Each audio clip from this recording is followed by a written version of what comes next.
আমরা যে জায়গাটা আছি এই জায়গাটা সার্জেলিয়ার দ্বীপের পরশমণি বলছে, এবং এটা হচ্ছে একদম আমাদের ভারতীয় সুন্দরবনের দক্ষিণ পূর্ব দিকে ষষ্ঠতম জায়গা।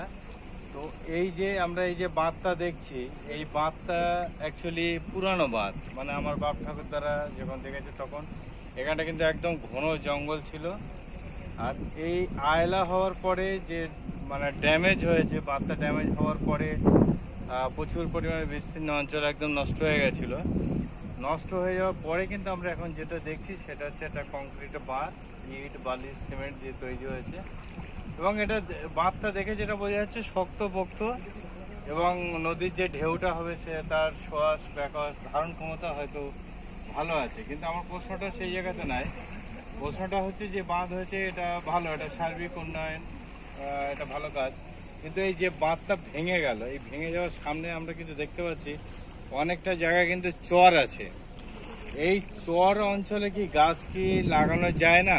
এটা একটা হয় ন্যাচারাল ওয়েতে গাছ হতে পারে, আর একটা হচ্ছে স্থানীয় মানুষরা যদি নিজেদের ভাবে যে নিজেদের বাঁচার জন্য বা সংগ্রাম করার জন্য যদি তাহলে নিজেরা কিন্তু এখানে গাছ লাগাতে পারে, কিন্তু তারা করে না। এটা কেন করে না জানি না, হয় তাদেরকে বলা হয় না, বোঝানো হয় না।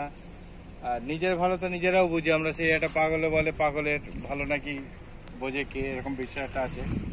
তা এই প্রশ্নটা হচ্ছে এই যে চরটা যদি আমরা এখন গাছটা লাগিয়ে দিতে পারি, এদিকেও কিছুটা আছে, তাহলে এই বাঁধটা কিন্তু অনেকটা রক্ষা পাবে। মানে প্রথম যে ঢেউটা আসছে সেইটা ধাক্কাটা ওখান থেকে রক্ষা পাবে, কিন্তু এখানে লোকজন কিন্তু সেটা করছে না। এবং সাধারণ মানুষকে বুঝতে হবে যে আমরা পঞ্চায়েত বা নিম্নস্তরে এই সরকারি লোকজনের উপর নির্ভর না করে এখানে যে ক্লাব বা সমিতি সাধারণ মানুষজন আছে তাদেরকে সংঘবদ্ধ হয়ে যদি এখানে গাছ লাগানো যায় তাহলে কিন্তু এই বার্তা রক্ষা হবে। কারণ এই আমফান সেমি সুপার সাইক্লোনে যেটা করা হয়েছে, যে ধাক্কাটা দিয়ে গেছে, তাতে আমরা দেখেছি বিভিন্ন